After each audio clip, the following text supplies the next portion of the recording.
রবি ইবনে সুলাইমান হজ করতে যাবে। ওরা 10 জন, জোরে বলেন কয়জন? 10 জন বন্ধু হজে যাবে। হজে যাওয়ার আগে একটা নিয়ম আছে, আত্মীয় স্বজন সবার কাছ থেকে দোয়া নেওয়া, বিদায় নেওয়া। কারণ হজ হলো শারীরিক এবং আর্থিক দুইটার ইবাদত একসঙ্গে হয়। টাকাও খরচ করা লাগে, আবার শরীরও সুস্থ থাকতে হবে। জোরে কোন ঠিক কিনা? নামাজ কিন্তু খালি শারীরিক ইবাদত, যাকাত হলো শুধু অর্থের ইবাদত, আর হজ হলো অর্থ এবং শরীর দুটাই লাগবে। অসুস্থ মানুষ হজ করতে পারবে না। রবি ইবনে সুলাইমান দোয়া নিতে গেছে অনেক দূরে এক আত্মীয়র বাড়ি। দোয়া নিয়ে ফিরতে ফিরতে গভীর রাত হয়ে গেল। এখন দেখে রাস্তার মধ্যে কে যেন কি করতেছে। একটু নিকটে গিয়ে দেখে মরা গাধার গা থেকে গোস্ত কেটে এরকম একটা টোপলা বানতেছে। রবি ইবনে সুলাইমান চমকে গেল। গাধা খাওয়া হলো হারাম, আর মরা গাধার গা থেকে গোস্ত কাটতেছে। এই মেয়েটা হয়তো খারাপ নিয়তের মানুষ, কোন হোটেলের সঙ্গে যোগাযোগ করছে নাকি, আমি এটা নিজের চোখে একটু দেখবার চাই। মরা গাধার গোস্ত টোপলা করে মেয়েটা যখন রওনা দেয়, রবি ইবনে সুলাইমান পিছনে পিছনে রাস্তা নিয়েছে।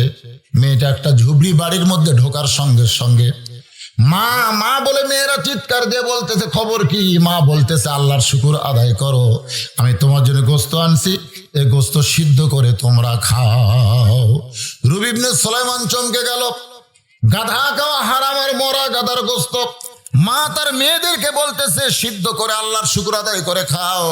তিনি লোকমা দিয়ে বললেন, মা আমি নিজের চোখে দেখলাম তুমি মরা গাধার গোস্ত কেটে নিয়ে টোপলা করে আসলে। মা বলতেছে, তুমি দেখছো ঠিকই, চলে যাও। আজকে আমার বাড়িতে 2-3 দিন হলে কোনো খাবার নাই। আমার স্বামী ইসলামের যুদ্ধে শহীদ হয়ে দুনিয়া থেকে চলে গেছে। এখন আমার 2টা যুবতী মেয়েদেরকে নিয়ে আমি মা থাকি, বড় কষ্ট। আমাদের খাবার কিছু নাই, মেয়েরা বারবার খাবার চাই, আমি কি করব? একজন মুমিনা নারী হয়ে রাতের বেলা খাবার সন্ধানে বের হয়েছি। রাস্তার পাশে জীবিত আমি তো এটা তাহকিক করতে পারি নাই। আমার মেয়েদের মুখের দিকে তাকায় মরা গাদার গোস্ত এনে দিয়েছি, ওরা সিদ্ধ করে খাবে, ওদের জীবনটা একটু বাঁচবে। রবি ইবনে সুলাইমান কান্দার বলে, মা আমি এবার হজে যাবার চাইছিলাম, আমি আর হজে যাব না, আমার সমস্ত সম্পদ অর্থ সব তোমাদেরকে দান করে দিব। খবরদার তোমার মেয়ে 2টাকে মরা গাদার গোস্ত খাওয়ায় না। তিনি এক দৌড়ে বাড়ি গেলেন। হজের সমস্ত সম্পদ টাকা পয়সা যা আছে এরকম টোপলা করে নিয়ে এসে মেয়ে আর মাদেরকে দিয়ে দিলেন। এবার 2 মেয়ে আর মা আল্লাহর কাছে বলতেছে, আল্লাহ তোমার যেই বান্দা হজ করবার যাওয়ার চায়, কিন্তু আমাদের অভাব থেকে হজে না গিয়ে আমাদেরকে দান করে দিল। আমরা মা মেয়ে মিলে দোয়া করতেছে, আল্লাহ এই মানুষটার বাড়িতে তুমি মক্কা মদিনা হাজির করে দিও। রবি ইবনে সুলাইমান বলে, মা উল্টা দোয়া করো না, উল্টা দোয়া কোনোদিন আল্লাহ কবুল করবে না। মক্কা মদিনার কাছে মানুষকে যেতে হয়, মক্কা মদিনা কোনোদিন মানুষের বাড়িতে আসে না। মা আর মেয়েরা বলতেছে, আমরা হলাম দোয়াকারী, কবুল করার মালিক হচ্ছে আল্লাহ। আপনি আমাদের যে অভাব মোচন করে দিচ্ছেন, যে দান করছেন, এই দানের চোট পাইয়া খুশি হইয়া আমরা দোয়া করে দিছি, এখন কবুল করার মালিককে করতেও পারে নাও পারে। হ্যাঁ, রবি ইবনে সুলাইমানের বন্ধুরা এসে বলতেছে, চলো হজে যাই। বলে, এবার যাবো না, তোমরাই যাও। আর হজ করে রবি ইবনে সুলাইমানের বাড়ির দরজায় 9 বন্ধু একসঙ্গে হাজির। একজনের মাথায় একটা টোপলা, বিশাল একটা টোপলা নিয়ে রবি ইবনে সুলাইমানের দরজায় হুঙ্কার মারছে, রে শয়তান। রবি ইবনে সুলাইমান দরজা খোল। দরজা খুলতি রবি ইবনে সুলাইমান সালাম দিয়ে বলে, ভাই আমি তোমাদের কাছে যাব, রাসূল বলেছেন কোন ব্যক্তি হজ করে যখন এলাকায় আসবে ওর চেহারার দিকে মহব্বতের নজর দাও। ও কাবা মদিনা দেখে যে সব করছে, তুমি ওর চেহারা দেখলে সে সব আল্লাহ তোমাকে দান করে দিবে। তোমরা 9 বন্ধুর কাছে আমি যাব, তোমরা আমার দরজাত কেন? যার মাথার টোপলা আছে টোপলা মুখের আগে ফেলে দিয়ে বলতেছে, এই শয়তান, এই হজে যাওয়ার আগে তোর কাছে আসলাম, তুই বললি হজে এবার যাবো না, সামনে যাবো। হ্যাঁ, এই কথা বলে আমরা 9 জন হজে গেলাম। তো যখন ছাপা মারা ছাই করতেছিলি, তখন এই টোপলাটা আমার হাতে দিলি, আমি তোর টোপলা নিলাম, তুই ছাপা মারা ছাই করে কাবা ঘর তাওয়াফ করলি, আমরা তোর সঙ্গে কাবা তাওয়াফ করলাম, তোকে টোপলা দিবার চাইতি কোথায় যেন হারিয়ে গেলি। আমরা খুঁজতে খুঁজতে মদিনা এসে দেখি তুই রাসূলের রওজা জিয়ারত করতেছিস। তোর টোপলা তোকে দিবার চাই দেখে তুই কোথায় হারায় গেলি। মিথ্যাবাদী, হজে যাওয়ার আগে বললি যাব না, আবার হজে যে টোপলা টানাই নিলি, রে মিথ্যাবাদী, তোর সঙ্গে আমাদের কোনো সম্পর্ক থাকবে না। রবি ইবনে সুলাইমান কান্দের বলে, মাবুদ, এই 9টা হাজে আমাকে মিথ্যাবাদী বলতেছে, শয়তান বলতেছে, আল্লাহ কি খবর? কানতে কানতে টোপলার ওপর বেহুশ হয়ে যখন পড়ে যায়, ওই অবস্থায় দেখে আল্লাহর নবী তার সামনে হাজির হয়ে গেছে। রবি ইবনে সুলাইমান বলে, ইয়া রাসূলুল্লাহ, হুজুর, আমার 9টা বন্ধু নতুন হাজির, আমাকে শয়তান মিথ্যাবাদী বলতেছে, আমি তো হজেই যাই নাই, টোপলা কেমনে দিলাম, সাফা মারা ছাই কেমনে করলাম, তাওয়াফ কেমনে করলাম, আপনার রওজা জিয়ারত কেমনে করলাম। আল্লাহ নবী বলে, রে রবি ইবনে সুলাইমান, তোমার 9টা বন্ধু মিথ্যা কথা বলে নাই। আল্লাহ ওই অসহায় এতিমদের দান করার কারণে, অসহায় এবং এতিমদের দান করার কারণে আল্লাহ তোমার প্রতি এত খুশি হয়েছে। আল্লাহ তোমার চেহারায় একটা ফেরেশতাকে তোমার চেহারায় রবি ইবনে সুলাইমান বানায়া তোমার নামে আল্লাহ হজ করে নিয়েছে। তোমার বন্ধুরা বারবার তাকেই দেখেছে। রবি ইবনে সুলাইমান বলে, ঠিক আছে, আপনার কথা সত্য, কারণ রাসূল যা বলে মিথ্যা বলে না। কিন্তু হুজুর, এই যে টোপলা ফেলে দিয়ে গেল, এটা কিসের টোপলা? এই টোপলা সম্পর্কে আমি জানতে চাই। সঙ্গে সঙ্গে নবী কোরআন থেকে একটা আয়াত করলেন, ওয়ামা তুনফিকু মিন শাইইন ফি সাবিলিল্লাহি ইউওয়াফা ইলাইকুম ওয়া আনতুম লা তুজলামুন। আল্লাহ রাসূল কোরআন থেকে আয়াত পড়লেন ওই টোপলার খবর। টোপলাটা আসলে কি? উনি যে অনাথ এতিমদেরকে দান করেছে তার 10 গুণ আল্লাহ তাআলা আবার তাকে দুনিয়াতেই পৌঁছায় দিয়েছে। জোরে কোন সুবহানাল্লাহ। আল্লাহ রাসূল বলেন, ইন্নী লাকিতু জিবরিলা, একদিন জিবরিল আমিনের সঙ্গে আমার সাক্ষাৎ হলো। কার সঙ্গে? জিবরাইল আমিনের সঙ্গে। আপনারা বলেন তো, একদিন হয়েছে না বহুদিন হয়েছে? কতবার? 24,000-এরও বেশি বার নবীর সঙ্গে জিবরাইলের সাক্ষাৎ হয়েছে। বলেন সুবহানাল্লাহ। তো এখানে রাসূল বললেন, একদিন জিবরিল আমিনের সঙ্গে আমার সাক্ষাৎ হলো। কাল আল্লাহু তাআলা, আল্লাহ তাআলা বলেছেন, জিবরিল আমিনের পক্ষ থেকে বলা হচ্ছে, আল্লাহ তাআলা বলেছেন, মান সাল্লা আলাইহি সাল্লাইতু, আপনার উপরে যারা দরুদ শরীফ পাঠ করবে আল্লাহ তাআলা তাদের উপরে অবারিত রহমত বর্ষণ করবেন। কার উপরে? না না, কার উপরে দরুদ পড়া লাগবে? রাসূলের উপরে। হ্যাঁ, ওমান সাল্লামা আলাইহি সাল্লামতু, এবং বলল যিনি আপনাকে সালাম দিবেন, কি দিবেন? সালাম দিবেন। এই সাল্লাম তোর ব্যাখ্যায় বলা হয়েছে আল্লাহ তাআলা তার জীবনের সমস্ত পাপকে মাফ করে দিবেন। সুবহানাল্লাহ। আসতে বলতেছেন, বিশ্বাস হচ্ছে না? হচ্ছে না বিশ্বাস? আপনারা বলেন তো, সেই দিনের সে স্টেশনে থাকবে নানান প্যাসেঞ্জার, দ্রুত জানে পার হবে সে, টিকিট কাটায় আছে যার, পারাপারে থাকলে তারা সঙ্গে নিও গাড়ি ভাড়া, জবাবদিহি করতে হবে ধরলে টিকিট কালেক্টর। সবাই বলেন, আসেন আমার মুক্তার, আসেন আমার ব্যারিস্টার, সেই বিচারের হাইকোর্টেতে তিনি আমায় করবেন পার, আমি পাপী তিনি জামিনদার। এই জামিনদার হচ্ছে আমাদের নবী মুহাম্মাদুর রাসূলুল্লাহ। আল্লাহর সামনে আমরা যখন আসামি হব, আপনারা বলেন তো, আমাদেরকে আল্লাহর সামনে থেকে বাঁচানোর মতন আমল কি আমাদের আছে? আপনারা কি মনে করতেছেন যে আমি খুব বেশি পরেজগার হয়েছি, আমি খুব আল্লাহওয়ালা হয়েছি, এই কারণেই মনে হয় আমি বাইচা যাব? এত সহজ। নবীরা পর্যন্ত ইয়া নফসি বলবে, বুখারী শরীফের হাদিস। প্রত্যেকটা নবীরা চিন্তা করবে আমার কি হবে, আমার কি হবে।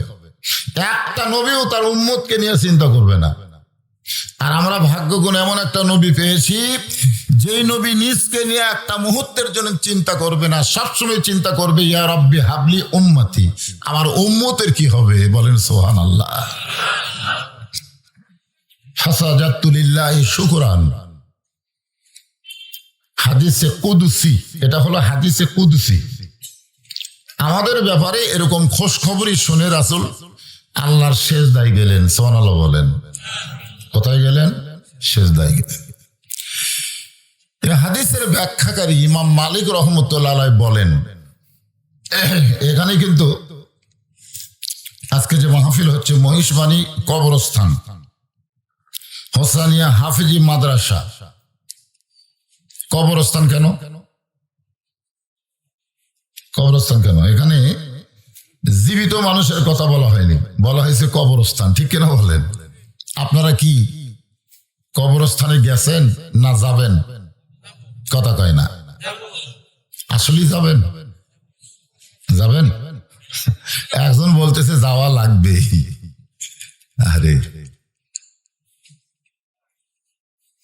কিন্তু যেদিন ডাক পড়িবে কি কবর মাঝে যাইতে, জোগাড় কিছু করছো বন্ধু তার মাঝে বিছাইতে। কখন ডাক পড়বে? আজকে আমরা যে ঘোরাফেরা করতেছি, রাস্তায় ঘুরতেছি, গল্প করতেছি, ও যারা তাবারক পাক করতেছে ওরা কিন্তু আগুন দিয়েই করতেছে। যেখান কথা ঠিক কিনা?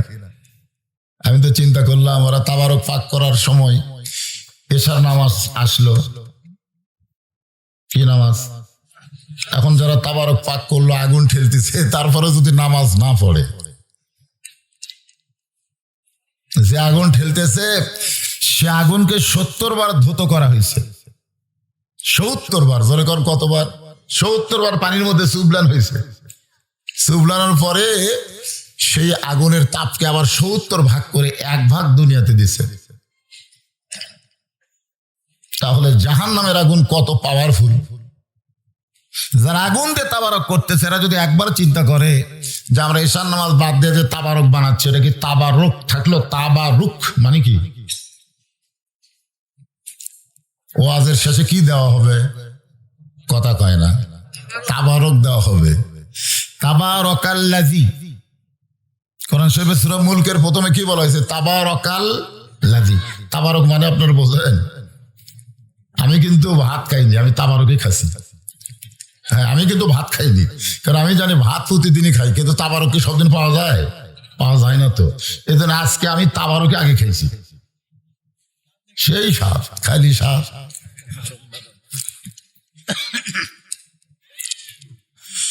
তো এই মাদ্রাসার উন্নয়ন কল্পে আজকের এই জান্নাতের বাগান লাগছে।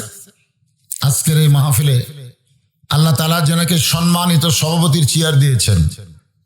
আলহাজ মোহাম্মদ হারুন রশিদ, উনি আছে?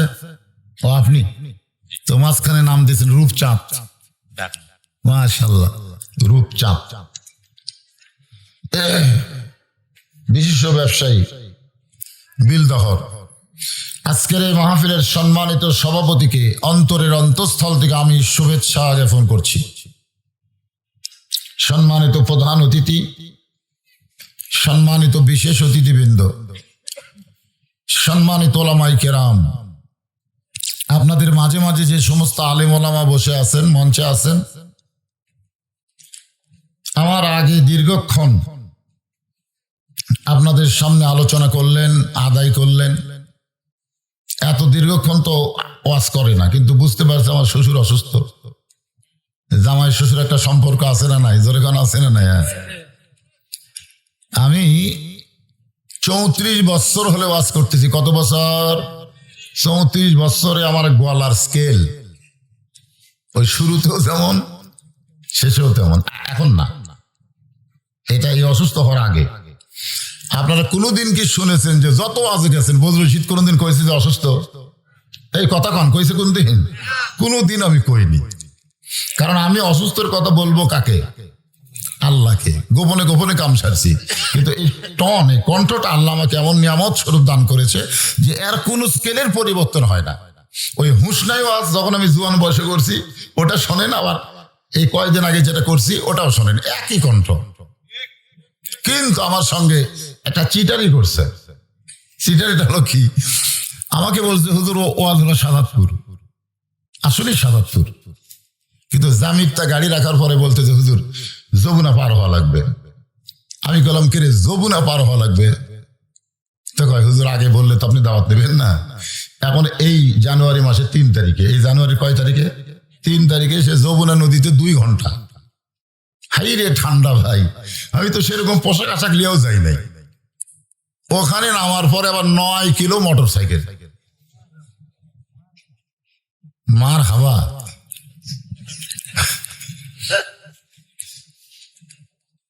যাই হোক, মাহফিল একেবারেই বন্ধ করে দিছে। ডাক্তার কইছে যে আপনি মোবাইল ধরতে পারবেন না, মোবাইল ধরলেও আপনার কণ্ঠ আর ফিরবে না, ইশারা দিয়ে কাম করবেন, যখন যেটা লাগবে ইশারা।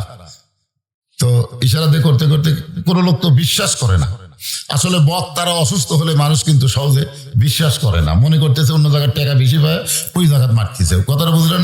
এইরকম কিন্তু মনে করে। আপনাকে এখানে একবার আমার মিস হয়েছিল না, আমাকে দাওয়াত দেয়নি। দাওয়াত যদি না দেয় মিস কেমনে? আপনারা তো বলতে পারেন যে ভাই হুজুর আসলো না, তার ডকুমেন্ট কি? দাওয়াত নেওয়ার ডকুমেন্ট আছে না নাই? আছে না নাই? এইবার তো আমাকে দাওয়াত দিতে তার একটা কাগজ নাই, আছে না নাই? এই কাগজ দিয়ে কেস করা যাবে বক্তার বিরুদ্ধে, যে এই যে আপনি দাওয়াত নিছেন, আমাকে দাওয়াত বাদ দেওয়া ফাঁকে আর একটা মারতেছেন। যাবে না? কি কোন যাবে কি যাবে না? আমার অত্যন্ত স্নেহের মিজানুর রহমান, খুব আমার সঙ্গে থাকে, ওয়াজ শিখছে, ও আমাকে বলেছে হুজুর আশা লাগবে। এর উপরে যাই হোক, মিস হয়ে গেছে। তখন থেকে আপনাদের ভিতরে একটা সন্দেহ ঢুকছে, এবারও আসবে না। কথাটা বলছেন? তো আমি তো অসুস্থ, যে আমাকে দাওয়াত দিচ্ছে আর অসুস্থ বুঝে না, তাই হুজুর যাই আপনি বসে থাকেন, দোয়া করে চলে আসেন, এইভাবে আমাকে নিয়ে আইছে। তো যাই হোক, আমি এসেছি যখন, কিছু গুরুত্বপূর্ণ কথা আমি আপনাদের বলবো, হয়তো আগেকার মতন টান দিয়ে বলতে পারবো না, তা যদ্দূর পারি বলবো তো ইনশাল্লাহ, নাকি কন? আপনারা সারা জীবন সুরে শুনছেন, আজ একটু গল্পে শোনেন, অসুবিধা আছে? মানুষ তো এইটাই, নাকি? হ্যাঁ। এই যে যুবকেরা, তোমরা যারা ওয়াজ শুনতেছো, তোমাদের বাপ মায়ের যখন বিয়া হয়নি তখন থেকে ওয়াজ করতেছি না? কত আগে আমাকে দেখছেন, মনে আছে আপনাদের? হ্যাঁ হ্যাঁ। যাই হোক, আলহামদুলিল্লাহ। তো যে কথা বলতেছিলাম, যে আজকের এই মাহফিলে আল্লাহ তাআলা যে সমস্ত আলেম ওলামাদের কবুল করেছেন, যারা ওয়াজ করেছেন, এবং আমার সামনে এত রাত পর্যন্ত যারা বসে আছেন, আমি আসার সময় আশ্চর্য হয়ে গেলাম। আপনাদের প্যান্ডেলের চাইতে বড় প্যান্ডেল হলো মা বোনদের, সুবহানাল্লাহ। এটার ফুল ফাল, এত মা বোনের আজকে ওয়াজ শুনতে এসেছেন। আমার জামাই কি মা বোনদের ওয়াজ করছে? কিছু 2 মিনিট করছে। তো যাই হোক, আমার ওই এত কষ্ট করে যে মা বোনের এসেছে, তাদের জন্য তো কিছু আলোচনা করার দরকার, ঠিক কিনা বলেন? আমি সব মিলিয়ে যতদূর পর্যন্ত পারি, কোনো চাপ নাই। তো যেটা বলতেছিলাম এই সম্বোধনের আগে, যে আমরা যে কোনো সময় মৃত্যুবরণ করব, ঠিক ঠিক কিনা? এটার উপর একটা ছোট্ট গল্প শোনেন। খলিফা হারুন রশিদের নাম শুনেছেন আপনারা? হ্যাঁ, ওনার দরবারে একটা পাগল আসতো, আসলে পাগল না, ইতিহাসে তাকে পাগল বলে, বাহলুল পাগল। জোরে বলেন, কি পাগল? কখনো হাসে কখনো কান্দে, মানে পাগলের স্থায়িত্ব কিছু না। পাগলকে আপনারা দেখবেন, ওর চালচলন আমাদের কাছ থেকে আলাদা। তো রাজ দরবারের মধ্যে ঢোকার কারণে উজির নাজির মন্ত্রী যারা, তারা বিরক্ত হলো।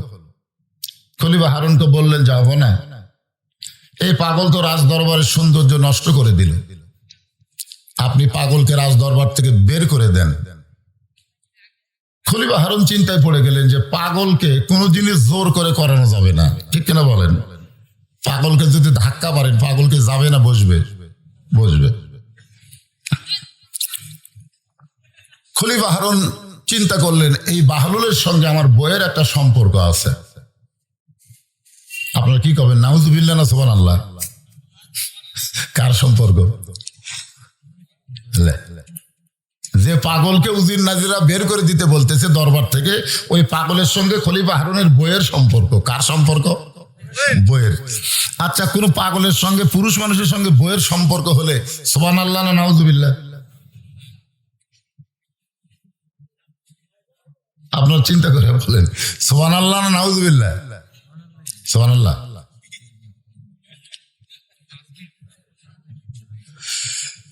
জুবাইদার সম্পর্ক শারীরিক ভাবে নয়, জুবাইদার সম্পর্ক হলো রুহানি ভাবে, জোরে খান সুবহানাল্লাহ।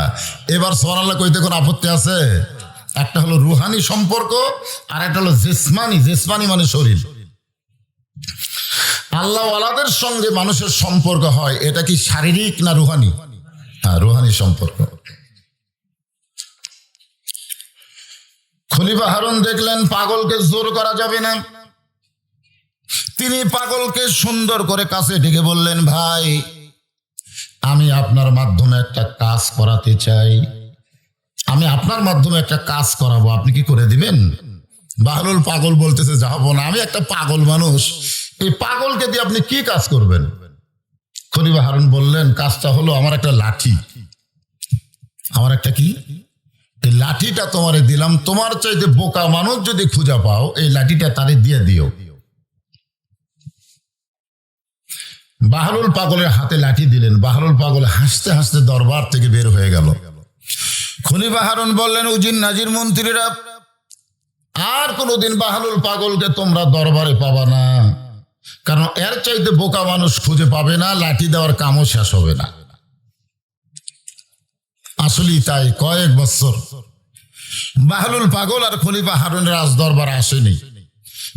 খলিফা হারুন দুর্বল হয়ে যখন বিছনায় পড়ে গেছে, আমরা যতই সবল হই একসময় কিন্তু দুর্বল হবই, ঠিক কেনা বলেন? আপনারা বলেন তো, পৃথিবীতে কেউ খাড়া হয়ে মরে? যত মানুষই মরে গেছে, পড়ে মরিছে, শুয়া মরিছে, বিছনায় মারা গেছে, জোরে কোন কথা ঠিক কিনা? হ্যাঁ। এমন সময় বাহলুল পাগল লাঠি নিয়ে হাজির। খলিফা হারুন অসুস্থ অবস্থায় মুচকে মুচকে হাসার বলে, বাহলুল, এখন পর্যন্ত বোকা মানুষ খুঁজে পাও নাই, এত বছর পরেও লাঠি তোমার হাতে দেখতে পাই। বাহলুল পাগল বলে, যাবো না, আজকে মনে হয় পাওয়া যাবে। খলিফা হারুন বলে, পাগল, তুমি আসলেই পাগল, আজকে ঘরের মধ্যে আমি আর তুমি দুইজন, আজকে বোকা মানুষ কোথায় বাবা? বাহলুল পাগল বলে, যাবো না, আপনি যেই জায়গায় শুয়ে আছেন জায়গার নাম কি? বলে, জায়গার নাম হলো বাগদাদ। আপনাকে যদি 10 দিনের জন্য মক্কা মদিনার সফরে যেতে বলা হয়, আপনি বলেন তো বাগদাদ থেকে মক্কা মদিনার সফরে কেমনে যাবেন? খলিফা হারুন বলে, বাগদাদ হলো আমার চীনা, আর মক্কা মদিনা হলো আমার অচেনা। চীনা শহর থেকে অচেনা শহরে যদি যাই, তাহলে মাল সামানা জোগাড় করে রওনা দেওয়া লাগবে ভাই। এই চীনা শহর থেকে অচেনা শহরে গেলে মাল সামানা জোগাড় করি রওনা দেওয়া লাগবে। বাহলুল পাগল বলে, যাবো না, এই দুনিয়ার একটা শহর থেকে আর একটা শহরে 10 দিনের জন্য যদি আপনি মাল সামানা জোগাড় করে রওনা দেন, এখনই যদি আপনার মৃত্যু হয়, তাহলে আখিরাতের ওই বিশাল সফরের জগতে আপনি কতটুকু মাল সামানা জোগাড় করেছেন? খলিফা হারুন ছোট বাচ্চার মতন কান্না শুরু করে দিয়ে বলে, বাহলুল, ওই জগতের জন্য তেমন কোনো মাল সামানা জোগাড় করি নাই। বাহলুল পাগল বলে, তাহলে আপনার লাঠি আপনি নেন। এই দুনিয়াতে আসার পরে মৃত্যু তার সামনে আছে এটা জানার পরেও যারা আখিরাতের সম্বল জোগাড় করে না, কবরের পাতেও জোগাড় করে না, তারা হলো দুনিয়ার সব চাইতে বড় বোকা। এই যুবকেরা ঠিক কইল না, ওরা মনে করতেছে আমরা তো এখন মরতেছি না। কি মনে করতেছেন আপনার? বলেন তো, মরার চিন্তা দাদা বেশি করে না লাঠি বেশি করে? কেন করে? আমাদের যাদের এইরকম আকিদা যে বুড়া হলে মানুষ মরবে, জুয়ানে মরবে না, এটা কি ইমানি আকিদা না কুফুরি আকিদা? জোরে কান, ইমানি না কুফুরি? তাহলে দাদার চিন্তা লাতির হয় না কেন? ইমানি আকিদা হলো যে কোনো সময় আমাদের কি হবে? মৃত্যু।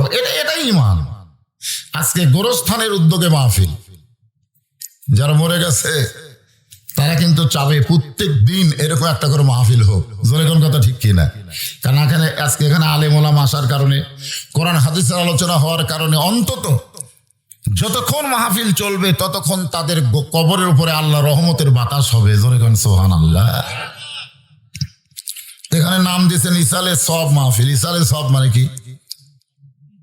তাদের জন্য সব আমরা কিছু বক্সায় দিব, এই জন্য তারা খুশি না বেজার?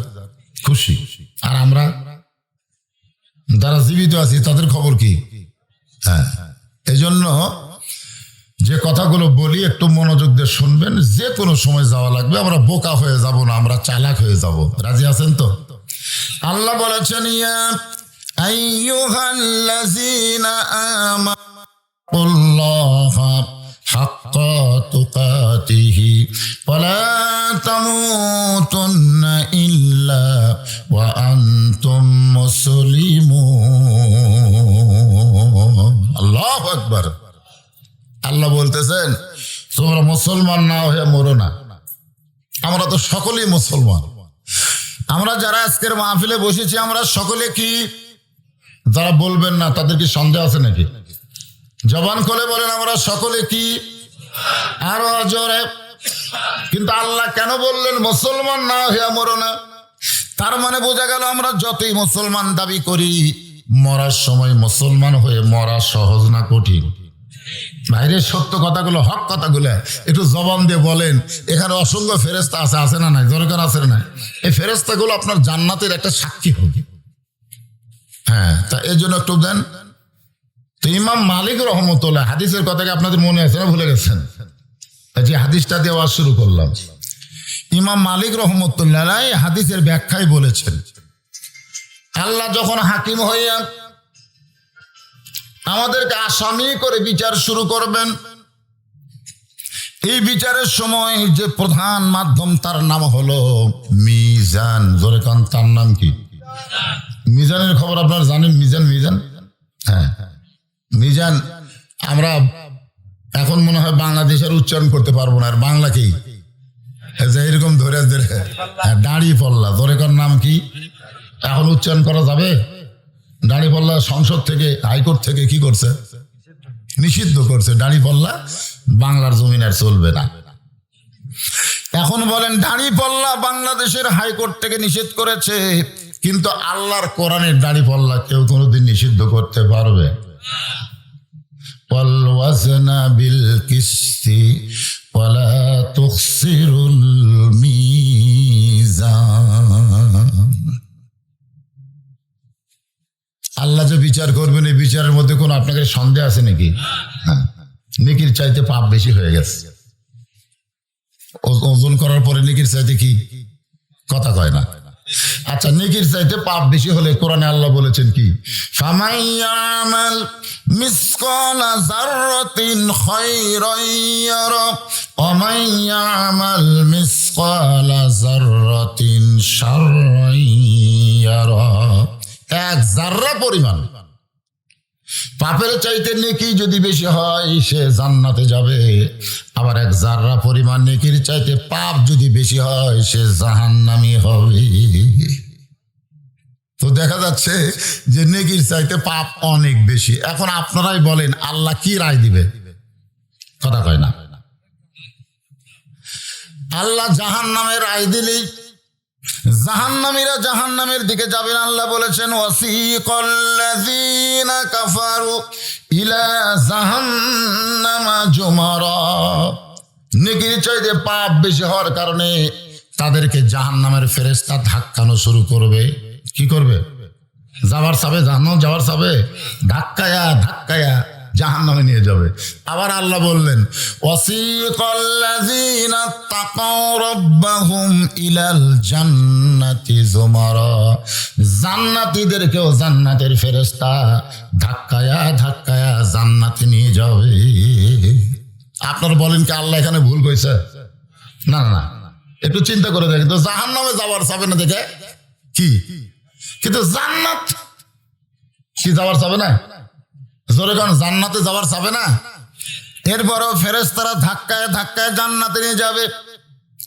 সাহাবারা জিজ্ঞাসা করলেন, এ রাসূলুল্লাহ, জান্নাতের খবর শুনলে তো আমরা খুশি মনে দৌড় দিব, এখানে ধাক্কার আর কি দরকার? আল্লাহ রাসূল বললেন, প্রত্যেকটা জান্নাতি বান্দাদেরকে জান্নাতে বরণ করার জন্য আল্লাহ ৭০,০০০ দরজা নির্মাণ করবে। সুবহানাল্লাহ। কত হাজার? মূল জান্নাতে যাওয়ার আগে ৭০,০০০ জান্নাত প্রবেশ করার দরজা। যেরকম প্রধানমন্ত্রী যদি নাটোর আসে, আপনি কি করেন? নাটোর খালি একটা গেট বানায় ওই সিরাজগঞ্জ রোড থেকে বনপাড়া হয়ে এদিকে বগুড়া দিয়ে গেট বানাবে, অথচ প্রধানমন্ত্রী রাস্তা দিয়ে আসবেই না, কারণ প্রধানমন্ত্রী জানে ভাঙ্গা রাস্তা গেলে মাজা থাকবি না। জোরে কোন কথা ঠিক ছিল? আসলে প্রত্যেকটা গেটে লেখা আছে প্রধানমন্ত্রীর আগমন শুভেচ্ছা, প্রধানমন্ত্রী ঠেকা। বগুড়া থেকে প্রধানমন্ত্রী যদি যত দামি জিবে বা যত দামি কারে চল মাইকে চলে যদি নাটোর আসবার চাই, মাজা থাকবি, অথচ গেট বানাতো স্যার। প্রধানমন্ত্রী কি গেট দিয়ে আসবে না ওপর দিয়ে আসবে? তারপরে এত গেট নির্মাণ করার খবর যখন প্রধানমন্ত্রীর কাছে যাবে, প্রধানমন্ত্রী গেটের নিচ দিয়ে না আসলেও তার মনটা বড় খুশিতে বাগ হয়ে যাবে, জানাকে ভালোবাসার কারণে গেট বানাইছে। জনগণ যেমন প্রধানমন্ত্রীকে ভালোবেসে শত শত গেট বানায়, আমার আল্লাহ জান্নাতি বান্দা বান্দিদের ভালোবেসে 70,000 দরজা বানাবে। আরে খুশি হয়ে সুবহানাল্লাহ কোন? তো এখন প্রথম দরজা যে বুঝছেন, জান্নাতের মনে করবে এটাই দরজা, এটাই জান্নাত। জান্নাতের মনে করবে এটাই জান্নাত, লেটাস করে বসে যাবে। ফেরেশতারা বলতেছে ওটা, না না না জান্নাত পাইছি, কিসের ওটা ওটি। ফেরেশতা বলতেছে আপনি কি পাগল হলেন? এটা জান্নাত না তো, এটা কেবল প্রথম গেট। আপনাকে জান্নাতে সাদর সম্ভাষণ জানার জন্য প্রথম গেট বানাইছে। ওঠেন, উঠপার চাবে না, জোর করে তুলবে। আর এক গেটে এসে যেই বসবে, তখন ফেরেশতাকে আল্লাহ বড় বিপদে পড়লাম, এভাবে যদি প্রত্যেক দরজায় একবার করে বসে 70,000 বার বসবে, এরকম জান্নাতে কেমনে নিয়ে যাবো? আল্লাহ কয় যখনই বসবার চাবে তখনই মারবো ধাক্কা, ধাক্কায় ধাক্কায় জান্নাতের দরজায় নিয়ে যাবে। সুবহানাল্লাহ বলেন। জান্নাতের দরজায় যাওয়ার সঙ্গে সঙ্গে আল্লাহ বলবেন সালামুন আলাইকুম তিবতুম ফাদখুলুহা খালিদিন। আমার পক্ষ থেকে তোমাদেরকে সালাম। সুবহানাল্লাহ কর না কেন? কে সালাম দিবে? আল্লাহ। আল্লাহ আমাকে সালাম দিবে। সুবহানাল্লাহ কর না? জান্নাতের দরজা খুলে দিবে আর বলবে ফাদখুলুহা খালিদিন, একবার প্রবেশ করো আর কোনোদিন বের হওয়া লাগবে না। আল্লাহ এই কথা বলার পেছনে কারণ হলো আমাদের মধ্যে কিছু তিড়া জান্নাতে আছে না নাই? তিড়া জান্নাতে বলছেন না? জান্নাতের দরজা যে বলবে আল্লাহ আমরা জানি এর আগে আমাদের বাবা আদমকেও আপনি জান্নাতে ঢুকেছিলেন, ঢুকে আবার জান্নাত থেকে বের করে দিয়েছেন, আমাদেরকেও জান্নাতে ঢুকে আবার বের করবেন নাকি? এই জন্য আল্লাহ বলতেছেন ফাদখুলুহা খালিদিন, একবার ঢুকলে তোমাদেরকে আর বের হওয়া লাগবে না। সুবহানাল্লাহ। বান্দার বলবে তাহলে আমাদের বাবা আদমকে, আমাদের মা হাওয়াকে জান্নাতে রাখার পরে কেন বের করে দিলেন? দেখেন সন্তানের বাপের উপরে দয়া আছে না নাই? এই যেরকম আছে না নাই? এই দয়ার চোটে আমরা বলবো আল্লাহ তাহলে আমাদের বাবা আদমকে আপনি জান্নাত থেকে বের করে দিলেন কেন? আল্লাহ বলবেন তোমাদের বাবা আদম জান্নাতে প্রবেশ করেছিল ইবাদত ছাড়া, কোনো ইবাদত করে নাই, ইবাদত ছাড়া জান্নাতে প্রবেশ করলো।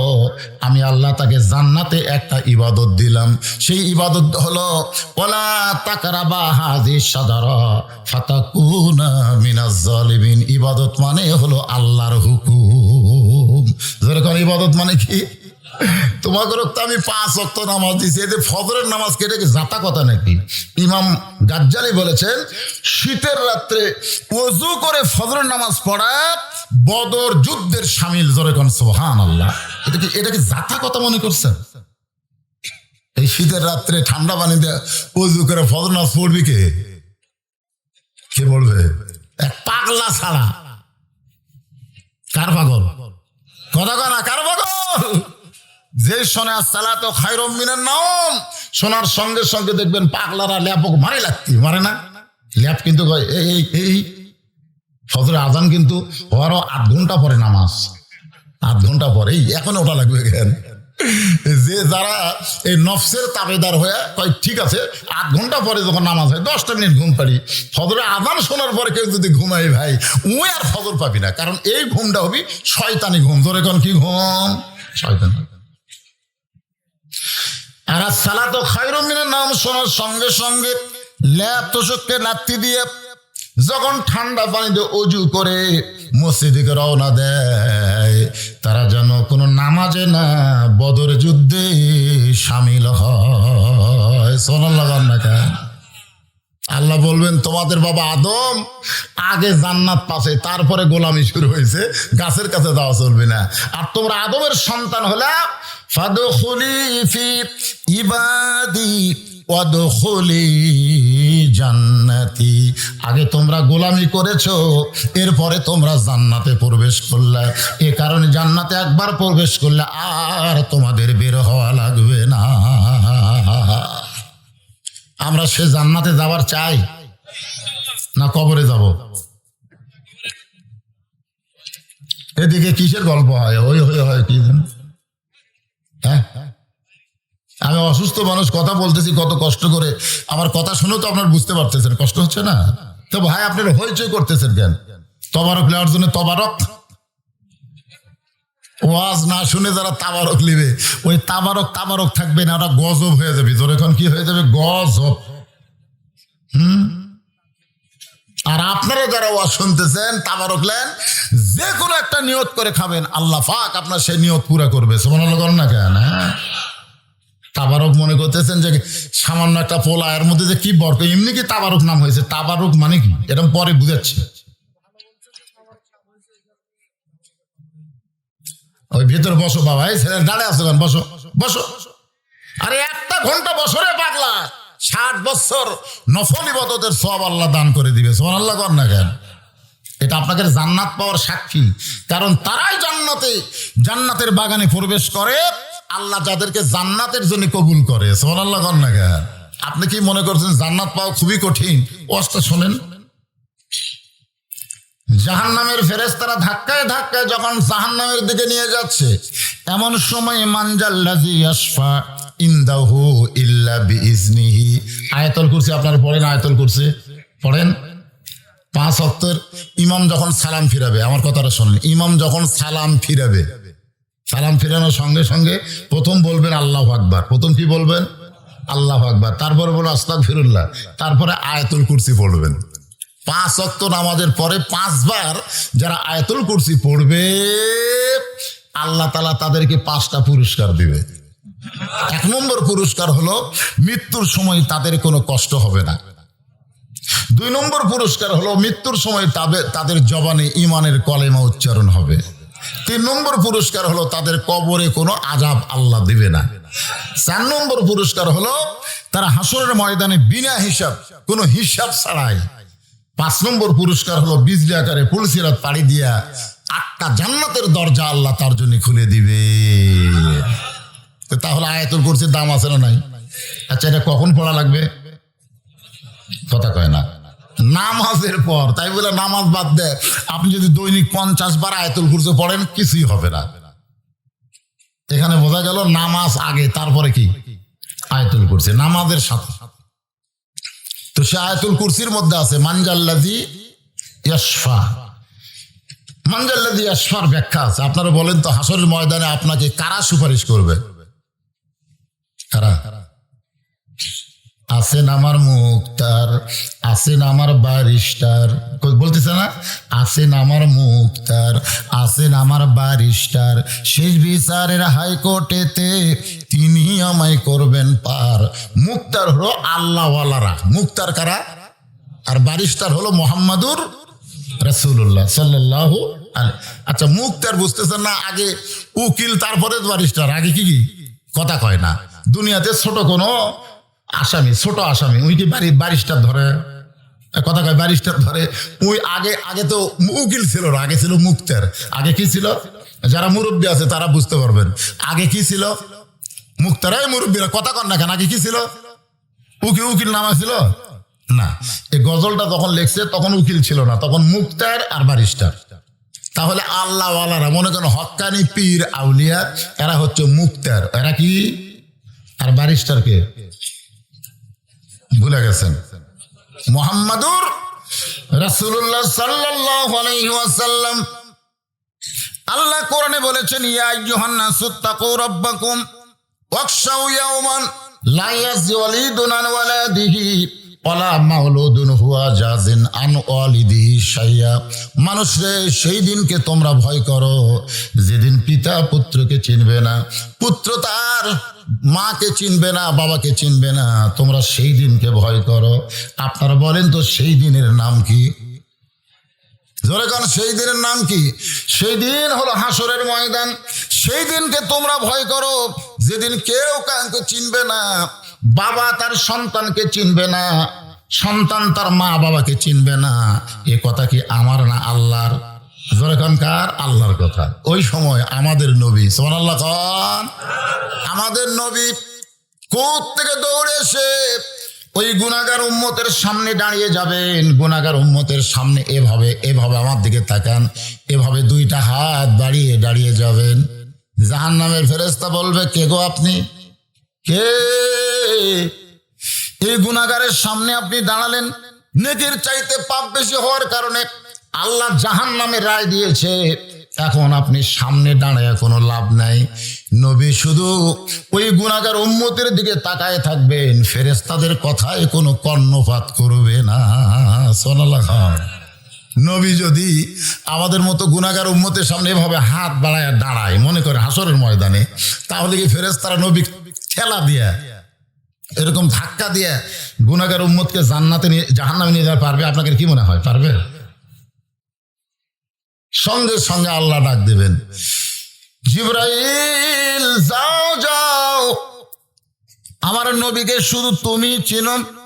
দুনিয়ার কোনো ফেরেশতা নবীকে চিনে না। সমস্ত ফেরেশতা জানে একজন বিশ্ব নবী আছে, কিন্তু চিনে জানে। আমাদের নবী যে বিশ্ব নবীর ফেরেশতারা জানে কিন্তু চিনে না। আমরা যে বিশ্ব নবী, আমরা কি জানি না চিনি? খালি জানলে হবে? চিনবার গেলে কি করা লাগবে কোন? তো আল্লাহ কোরআনে বললেন, লাকাদ কানা লাকুম ফি রাসূলিল্লাহি উসওয়াতুন হাসানাহ। যদি তোমরা নবীকে চিনতে চাও তাহলে নবীর সুন্নাত আদর্শকে তোমরা গ্রহণ করে নাও। যখন নবীর সুন্নাত আদর্শকে গ্রহণ করবেন তখন নবীকে চেনা হয়ে যাবে। কোন একদিন হায়াতের জিন্দেগিতে রাত্রে স্বপ্নে সোনা নবীজির সঙ্গে আপনাদের দেখা হবে। আর দেখা যদি হয়, চেনা হলো না? কোন চেনা হলো না? যখন কবরে 3 নম্বর প্রশ্ন করবে, মান হাজার রাসূল আমার নাবিউকা, তোমার নবীকে, এই ব্যক্তিকে, তখন আপনি বলবেন, এই মুনকির নাকি? কি কোস? আমি তো জীবিত অবস্থায় দেখছি রে। সুবহানাল্লাহ। তখন নবী বলবে, মুনকির নাকি? কাকে নবী সম্পর্কে প্রশ্ন করতেছ? আমি এসেছি তাকে জান্নাতে নিতে। জোরে কর না সুবহানাল্লাহ। গুনাহগার উম্মতের দিকে নবী তাকায় আছে। ফেরেশতা জিবরাইল এসে বলতেছে, আসসালামু আলাইকা ইয়া রাসূলুল্লাহ। নবী সালামের উত্তর দিবে না। ফেরেশতা জিবরাইল আবার সালাম দিবেন, আসসালামু আলাইকা ইয়া রাসূলুল্লাহ। নবী সালামের উত্তর দিবে না। ফেরেশতা জিবরাইল 3য়বার সালাম দিয়ে বলবেন, ওগো নবী, আমি আপনাকে পরপর 3 বার সালাম দিলাম, কিন্তু আপনি সালামের উত্তর দেন না। আপনি কি জানেন আপনার এই গুনাহগার উম্মতের নেকি আর পাপ ওজন করা হয়েছে?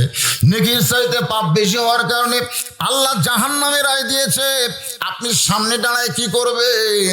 সঙ্গে সঙ্গে জিবরাইল বলে, রে জিবরাইল, তুমি শুধু আমারে সালাম দাও, কিন্তু সালাম দেওয়ার নিয়ম তোমার জানা নাই। ফেরেশতা জিবরাইল বলল, ইয়া রাসূলুল্লাহ, 24,000 বার আপনাকে সালাম দিয়েছি, আপনি কোনোদিন সালামের ভুল ধরলেন না। আজকে আপনার গুনাহগার উম্মতের সামনে কি ভুল হইল? আল্লাহ নবী বলতেছে, সালামের 1 বচন হলো কা, 2 বচন হলো কুমা, 3 বচন হলো কুম। তুমি আমার আসসালামু আলাইকা বললা, কিন্তু আমার গুনাহগার উম্মতকে কেন বাদ দিলা? জিবরাইল বলে, হুজুর, এর সালাম দিয়ে কোনো লাভ নাই, কারণ নেকির চাইতে পাপ বেশি হওয়ার কারণে আল্লাহ জাহান্নামের রায় দিয়েছে। তাকে সালাম দিয়ে কি হবে? আল্লাহ নবী বললেন, জিবরাইল, তোমার আল্লাহ বাদ দিবার পারে জান্নাত থেকে, তুমিও বাদ দিবার পারো, কিন্তু আমার গুনাহগার উম্মতকে আমি কোনো সময় বাদ দিবার পারবো না। সুবহানাল্লাহ, জোরে কর। হ্যাঁ। তো ফেরেশতা জিবরাইল বলতেছে, হুজুর, তাহলে আপনি কি করবেন? আল্লাহ রাসূল বলতেছে, আল্লাহ হাকিম হয়ে আমার উম্মতকে আসামি বানায় বিচার করেছে, আমি ব্যারিস্টার সে জায়গায় থাকতে পারলাম না। এই বিচার আল্লাহ করতে পারে, কিন্তু আমি নবী, আমি মানি না। আমি আল্লাহর দরবারে আমার এই উম্মতকে নিয়ে আবার আফিল করলাম। সুবহানাল্লাহ।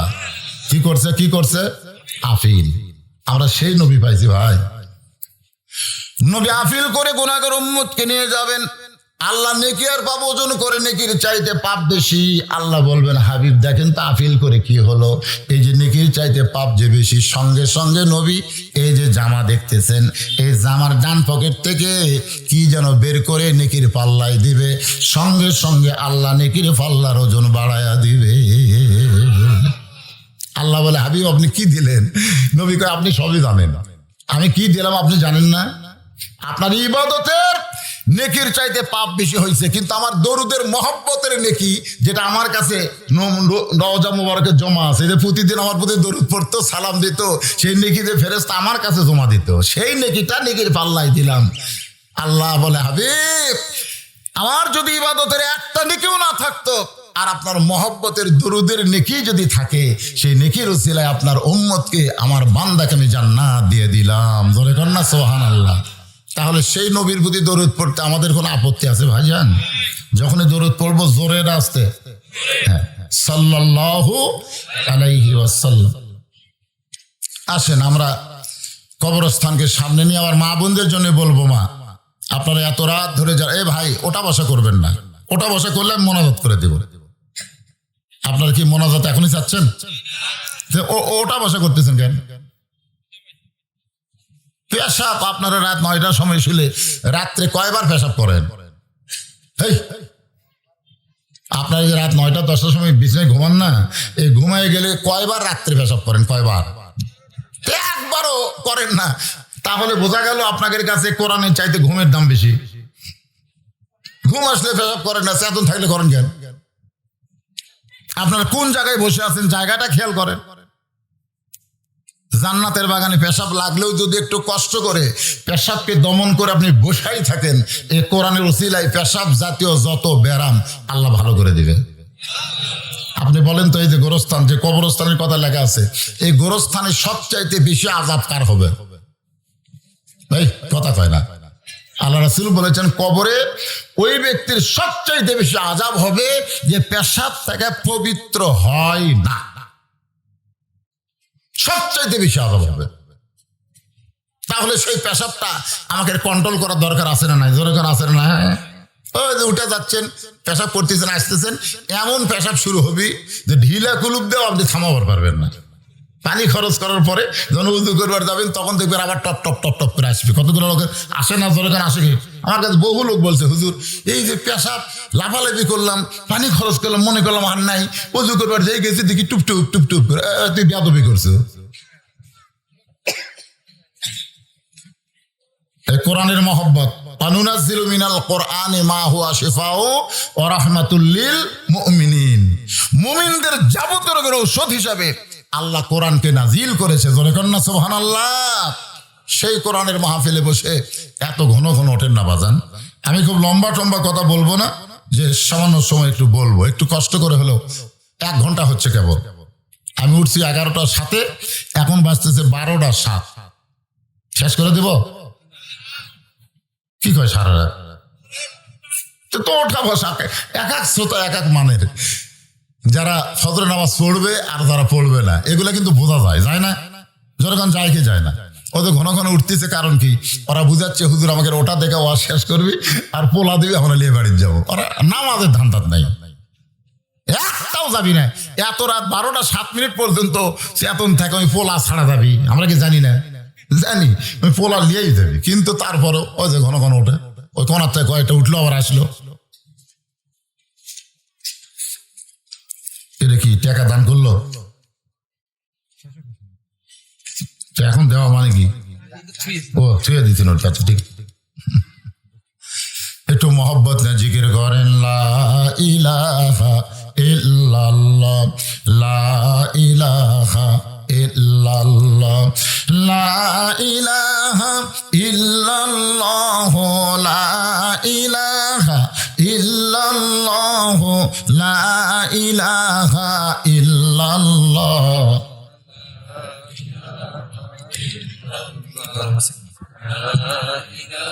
লা ইলাহা ইল্লাল্লাহু মুহাম্মাদুর রাসূলুল্লাহ সাল্লাল্লাহু। অসুস্থ মানুষ ওয়াজ করতেছে, আমলের ওয়াজ। জোরে কোন কিসের ওয়াজ? আমলের ওয়াজ। এখন যে ওয়াজটা করব আমার মা বোনদের জন্য বলতেছি, মা মেয়েদের আমল বেশি না কম? এই কথা কন, মেয়েদের আমল বেশি না কম? খুবই কম, মাত্র 4টা আমল। ইমানের পরে মেয়েদের আমল কয়টা? 4টা। আপনাকে মেয়েদের আমলের কথা শোনা লাগবে, কারণ না শুনলে মা বোনের যদি খারাপ হয়ে যায়। আমরা যত আল্লাহর ওলি হই, থাকা যাবে? আল্লাহর ওলি থাকা যাবে? এক আল্লাহর ওলি জায় নামাজ পানিতে বিছাইয়া সেই জায় নামাজে দাঁড়ায় নামাজ পড়ে, জায় নামাজ ডোবে না। একদিন বইয়ের কাছে গল্প করতেছে, 40 বছর সাধনা করে আল্লাহ তাআলা আমাকে এমন ক্ষমতা দিয়েছে, এখন জায় নামাজ পানিতে বিছায় নামাজ পড়ি, জায় নামাজ ডোবে না। বউ মুসকি মুসকি হাসে। স্বামী বলে, হাসিস কেন? বলে, এটা আমার বাম হাতের কামাই।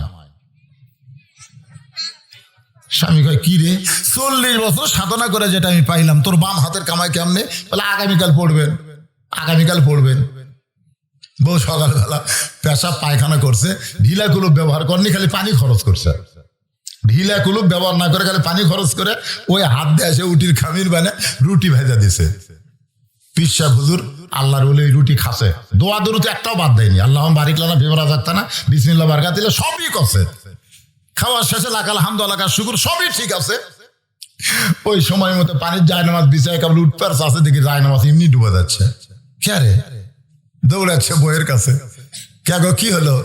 বলে, বেশি বকওয়াজ করো না, আমি যদি তোমাকে হালাল খাবার না দিতাম পাক করে, তোমার এত দূর সাধনা কবুল হতো না। জোরে কোন কথা ঠিক? এই জন্য বউ ঠিক না থাকলে আমাকে ইমানই ঠিক থাকবে না। সেজন্য মেয়েকে 4টা আমলের কথা বলি, এটা আমাকেরও লাভ আছে, আছে না নাই? এত কষ্ট করে মেয়েরা আছে। মেয়েদের 1 নম্বর আমল হলো নামাজ। 5 ওয়াক্ত নামাজ মেয়েদের পড়তে হবে। আমার মা বোনেরা কিন্তু রোজা রাখে ভালো, নামাজ ঠিক মতো পড়বার চায়। যখন বাচ্চা কাচ্চা হয় নামাজ পড়ে সোল পেশাব করে দিছে, এখন পড়া যাবি না। আবার যখন বলে জোহর নামাজ, কয় পাকশিক করতে করতে নামাজের টাইম আছে, গোসলই করিনি। এই নামাজে আমার মায়েরা বড় অসতর্ক। আমি মায়েদের বলবো, মা 1 নম্বর হলো নামাজ, 2 নম্বর রমজান মাসে রোজা, রমজান মাসে রোজা, 3 নম্বর হলো স্বামীর কথা মতো চলা, আর 4 নম্বর হলো সতীত্বের হেফাজত, পর্দা করা। এই 4টি আমল যারা করবে, আমার মা বোনদের সম্পর্কে রাসূল বলেছেন 8টা জান্নাতের দরজা খুলে দেওয়া হবে। মা আয়েশা সে বলতেছে, হুজুর এই যে 4টা আমল আপনি মেয়েদের জন্য বললেন, আরে একটা আমল দিলে কি হতো? এত অল্প আমল মেয়েদের। আল্লাহ রাসূল বললেন, আয়েশা আমলকে আমি দিছি। আমল দিছে কে? কথা কয়, আমল দিছে কে? আমি শুধু ঘোষণা করছি। আয়েশা বললেন, হুজুর আমি যে হজে যাব, আল্লাহ রাসূল বললেন, লা ইয়াকাল্লিফুল্লাহু নাফসান ইল্লা উসআহা। এটা কিন্তু আল্লাহ কোরআন শরীফে বলেছেন। জোরে গান সুবহানাল্লাহ। লা ইয়াকাল্লিফুল্লাহু নাফসান ইল্লা উসআহা। তুমি পারবা না এমন কিছু আল্লাহ তোমাকে চাপায়া দিবে না। মেয়েদের জন্য হজ করার কথা যদি থাকতো তা আল্লাহ আমাকে আগেই বলতো, কিন্তু না, হজের কথা তো বলেনি। খামাখা আয়েশা বলতেছে আমি যাবই যাব। আল্লাহ রাসূল রাগ করে বললেন, তোমার দায়িত্ব আমি নিবার পারবো না। যখন রাসূল বলতেছে তোমার দায়িত্ব নিবার পারবো না, এরপরে কি আর হজ করার নিয়ত করা দরকার আছে? এরপরে মা আয়েশা অল্প বয়স, বোঝেন না, 6 বছরে বিয়া আছে, 9 বছরে সংসার আইছে, 18 বছর বয়সে নবী বিদায় নিছে। তাহলে চিন্তা করে দেখেন, একের অল্প বয়সের বউ হলে যা হয়। আপনারা যা 2 বিয়ে করছেন, একটা বড় বউ আর একটা ছোট বউ, দেখবেন ছোট বউয়ের পেটনা বেশি। জোরে এখন কথা ঠিক কিনা? যারা 2টে আছে তারা বুঝতেছে। আরে একটা যারা কি বুঝবি? একটা বউ যারকে তারা বোঝার মতন কোনো বুদ্ধি নেই, হয় জাহান্নাম না হয় জান্নাত। জোরে এখন কথা ঠিক? 2টা করলে বুঝবার পারবেন যে বউ কাক কয়। আমার মায়েরা আবার মনে করেন না যে হুজুর 2 বিয়ে করার কথা বলতেছে, তা না। আল্লাহ তাআলা কোরআন শরীফে যখন বিয়ের আয়াত নাজিল করলেন, তখন বললেন 2টা বিয়ে করো, 3টা বিয়ে করো, 4টা বিয়ে করো, যদি না পারো তাহলে একটা নিয়েই ধৈর্য ধরো। আল্লাহ আল্লাহ প্রথমে 2 বিয়ার কথা কইছে, কয়টার কথা কইছে? 2, 3, 4, না পারলে আমরা একটা নিয়েই থাকবো ইনশা। জোরে কান ইনশা। আসেন। এমন সময় আব্দুর রহমান বোনের কান্না থেকে সহ্য করতে পারলেন না, নবীর কাছে এসে বলতেছে, ইয়া রাসূলুল্লাহ, আমার বোন আয়েশা যখন হজ করতে যাবে আমি যদি দায়িত্ব নেই তাহলে কি হবে না? রাসূল বললেন, মুহরিম ব্যক্তি যদি দায়িত্ব নেয় তাহলে মেয়েরাও হজে যাবার পারবে। সুবহানাল্লাহ। আব্দুর রহমান মা আয়েশাকে নিয়ে হজে যাচ্ছেন। মসজিদে আয়েশা যারা হজ করছেন তারা জানেন, মসজিদে আয়েশা ওই জায়গায় এসে মা আয়েশার মাসিক ব্যায়াম শুরু হলো। মেয়েদের একটা ব্যায়াম আছে, প্রতি মাসে 3 দিন 5 দিন 7 দিন, হয় কি হয় না? ধরে কেন হয় কি হয় না? ওই ব্যায়াম শুরু হয়ে গেল। আয়েশা বলতেছে, ভাইজান আমার যে মাসিক শুরু হলো। আব্দুর রহমান বলতেছে, কয় দিন লাগবে? কয় কমপক্ষে 5 দিন। বলে এই জন্যই তো তোকে সাথে নিবার চাইনি, এই জন্যই। এখন এই বোনে পাওয়ারা দিতে কয়দিন? ধরে কোন কয়দিন পরা এসে দেখে টাপ সব শেষ। জানে না তো নবী মুআল্লিম, নবী শিখাবে, তারা শিখবে। কিন্তু বোনের দায়িত্ব নিয়ে এই দেখেন, বোনের তো হলো না, নিজেরও হলো না। যাকে আমরা মেয়েদের আদর্শ বলি, খাতুনে জান্নাত ফাতেমা তো জোহরা, নবীর কাছে এসে বললেন, বাবা মেয়েদের জন্য যে 4টি আমল দিয়েছে বাবা, এর মধ্যে সবচাইতে গুরুত্বপূর্ণ আমল কোনটা?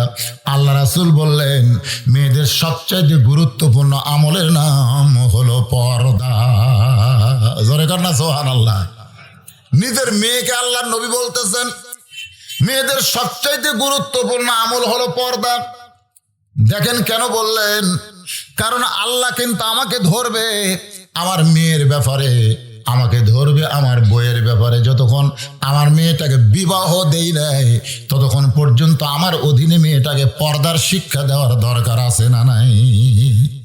আল্লাহ কোরআনে বললেন, ওয়াকরনা ফি বুয়ুতিকুন্না ওয়ালা তাবাররাজনা তাবাররুজাল জাহিলিয়াতিল উলা। মা ফাতেমা বললেন, বাবা তাহলে পর্দা কিভাবে করব? আল্লাহ রাসূল বললেন, আল্লাহ কোরআনে বলেছেন ঘরের মধ্যে থাকা লাগবে, ঘরের বাহির হওয়া যাবে না। কোনো প্রয়োজনে যদি ঘরের বাহির হও তাহলে হেজাব নিয়ে পর্দা নিয়ে বের হওয়া লাগবে। ওই জাহেলি যুগের মেয়েদের মতন রাস্তাঘাটে মেয়েদের ঘোরা চলবে না। সঙ্গে সঙ্গে ফাতেমা তার যে ওড়না ছিল ওই ওড়নাটা মাথার উপরে দিয়ে এভাবে চোখ মুখ ঢেকে বলতেছে, বাবা এভাবে কি থাকলে হবে? রাসূল বললেন, ফাতেমা আল্লাহ তোমাকে কবুল করে নিবে। সরাল্লাহ না।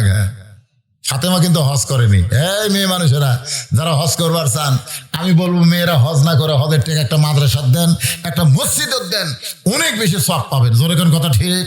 কিন্তু ওটি হজ করবার যে মরদ মানুষের ঘুরতে খাবেন, মরদ মানুষের কি খাবি? কথা কয় না। আরে আমি দেখছি যে, আমি তো না দেখা কথা বলতেছি না ভাই রে, না দেখা কথা বলতেছি। আমার এক বন্ধু বউ নিয়ে তাওয়াফ করতেছে। বউ নিয়ে কি করতেছে? তাওয়াফ বোঝেন যারা হজ করছেন, আপনি তো করছেন। তাওয়াফ মানে বউ আর হাত ধরে আছে, ওই ঘুরতেছে। হঠাৎ ভিড়ের ঠেলায় বউ আর হাত ছাড়া দিছে। যেই ছাড়া দিছে ওই এখন সামনে না যায় পিছন দিকে আসতেছে। আমি বললাম পিছন দিকে কেন? বউ হয়েছে পিছন দিকে ছাড়া পড়ছে হুজুর। আমরা তাওয়াফ তো সামনে ঘোরা লাগবে, পিছন দিকে যাওয়া চলবে না। কই বউ হেরে গেলে কিসের তাওয়াফ? শয়তানের পাথর মরুয়ার যায়, ওটিও বউ হেরাচ্ছে, খালি বউ হেরা যায়। যারা বউ নিয়ে হজ করবার কাছে ওরা আল্লাহ আল্লাহ না করে খালি বউ বউ বউ বউ বউ বউ জিকির করছে সবসময়। বউ, আমার বউ কুটি গেল, আমার বউ কি বউ বউ করতে করতে হজই শেষ।